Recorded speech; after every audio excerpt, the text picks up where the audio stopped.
사무엘상 14장 44절부터 45절까지 말씀입니다. 사울이 말했습니다. 요나단아, 너는 죽을 수밖에 없다. 그렇지 않으면 하나님이 내게 더 심한 벌을 내리실 것이다. 그러나 백성들이 사울에게 말했습니다. 이스라엘에 이런 큰 승리를 가져다 준 요나단이 죽어야만 합니까? 절대로 안 됩니다. 여호와의 살아계심으로 맹세합니다. 그의 머리털 하나라도 땅에 떨어져서는 안 됩니다. 그는 오늘 하나님과 함께 이 일을 해냈습니다. 이렇게 사람들이 요나단을 구해내어 그는 죽지 않게 됐습니다. 아멘.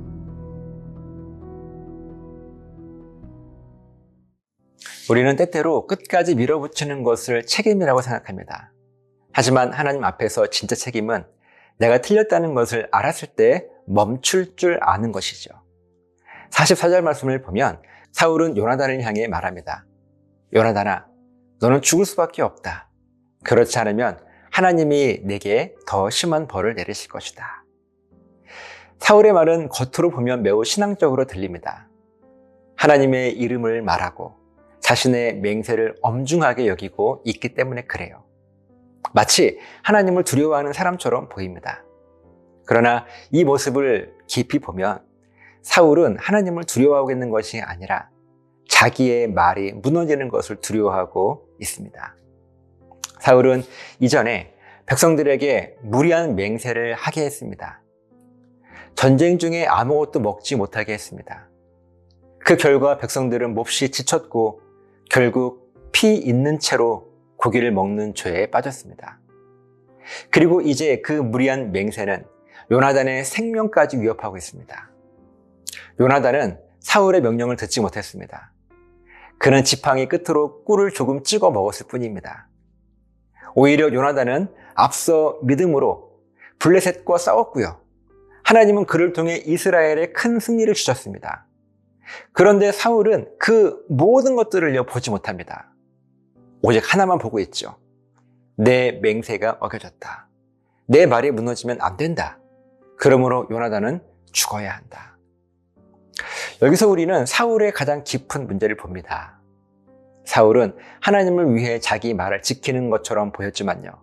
사실은 자기 말을 지키기 위해 하나님이 쓰신 사람을 죽이려고 했습니다. 이것이 위험한 종교성인 거죠. 하나님의 이름을 말하지만 하나님의 마음은 잃어버린 것입니다. 원칙을 말하지만 생명을 잃어버린 거예요. 책임을 말하지만 정작 자기의 책임은 보지 못한 것입니다. 정말 믿음 있는 행동은요, 무엇이었을까요? 끝까지 자기 말을 지키는 것이었을까요? 아니면 자기 말이 생명을 죽이는 방향으로 가고 있음을 인정하고 멈추는 것이었을까요? 믿음은 무조건 내가 한 말을 끝까지 밀어붙이는 것이 아닙니다. 특히 그 말이 나의 조급함에서 나온 말이라면, 그 말이 누군가를 무너뜨리는 말이라면, 그 말이 공동체를 살리지 못하는 말이라면 그것을 끝까지 지키는 것은요, 하나님 앞에서의 신실함이 아닙니다. 그것은요, 회개하지 않는 완고함일 수 있습니다. 우리 삶에도 이런 순간들이 있습니다. 내가 이미 말했으니까, 내가 결정했으니까, 내 체면이 있으니까, 원칙은 지켜야 하니까 이런 말들로 관계를 밀어붙일 때가 있어요. 가정에서 부모가 자녀에게 그럴 수 있지요. 공동체에서 리더가 성도들에게 그럴 수 있습니다. 사역 현장에서 책임자가 동역자들에게 그럴 수 있습니다. 또 나 자신에게도 그럴 수 있어요. 물론 원칙은 중요합니다. 말의 책임도 중요해요. 그러나 원칙이 사람을 살리지 못하고 죽이는 방향으로 가고 있다면 우리는 멈춰야 하지 않겠습니까? 내 말이 하나님의 생명과 긍휼을 가로막고 있다면 그 말은 지켜야 할 말이 아니라 우리가 회개해야 할 말입니다. 하나님 앞에서 진짜 용기는요, 내 말을 끝까지 고집하는 것이 아닙니다. 내 말이 틀렸다면 멈추는 것입니다. 내 결정이 사람을 아프게 하고 있다면 돌이키는 거예요. 내 원칙이 하나님의 마음을 잃어버렸다면 다시 하나님 앞에 엎드리는 것입니다. 45절 말씀을 보면 그때 백성들이 사울에게 말합니다. 이스라엘에 이런 큰 승리를 가져다 준 요나단이 죽어야 합니까? 절대로 안 됩니다. 백성들은요, 사울이 보지 못한 것을 보았습니다. 사울은 요나단에게서 내 명령을 어긴 사람을 보았어요. 하지만 백성들은 요나단에게서 하나님과 함께 일한 사람으로 보았습니다. 백성들은 말해요. 그는 오늘 하나님과 함께 이 일을 해냈습니다. 아멘. 이 말이 중요합니다. 요나단이 완전하다는 뜻이 아닙니다.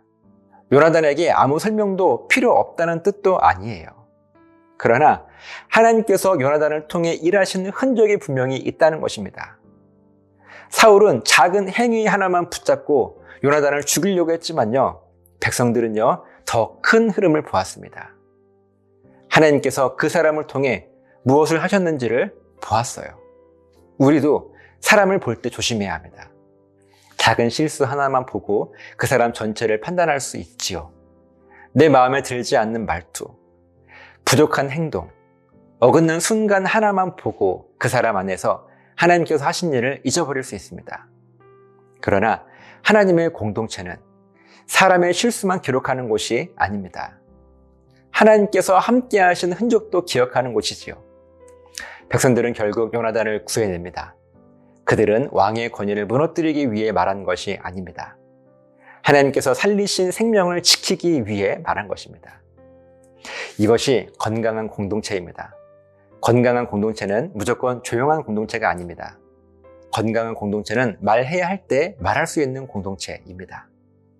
잘못된 확신이 생명을 위협할 때 절대로 안 됩니다 라고 말할 수 있는 공동체이지요. 말씀을 묵상하며 우리 스스로에게 질문해 봅니다. 나는 내 말을 지키기 위해 사람을 잃고 있지는 않습니까? 내 체면을 지키기 위해 관계를 죽이고 있지는 않습니까? 내 원칙을 지키기 위해 하나님의 긍휼을 놓치고 있지는 않습니까? 잘못된 말을 끝까지 지키는 것은요, 신실함이 아닙니다. 그것은 회개하지 않는 완고함입니다. 믿음은 끝까지 물어붙이는 힘만이 아닙니다. 믿음은 하나님께서 멈추게 하실 때 멈출 수 있는 순종이고 겸손입니다.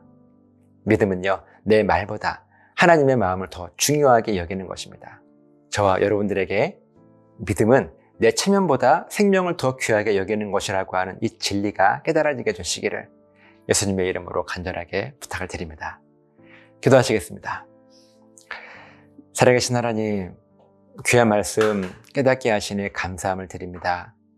하나님, 우리가 이 사울의 모습을 보면서 진짜 믿음은 내가 지금 잘못된 길을 가고 있다는 것을 깨닫고 돌이킬 수 있는 용기인 것을 깨닫게 됩니다. 하나님, 이 믿음의 용기가 우리 모두에게 있도록 도와주셔서 사람과 공동체를 무너뜨리는 존재가 아니라 오히려 세우는 삶을 살아갈 수 있도록 축복해 주시옵소서.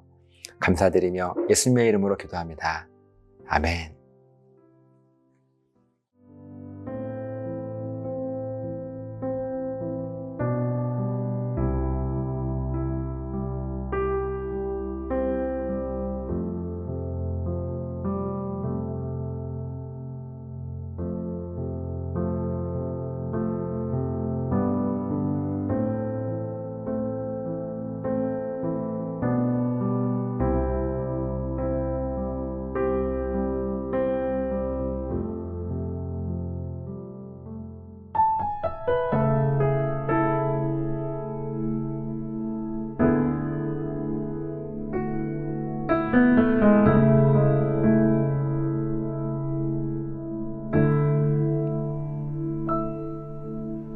소망 없는 내 삶에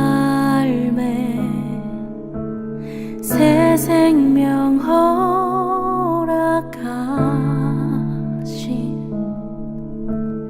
날 향한 주님의 은혜, 놀라운 주님의 사랑, 삶의 문제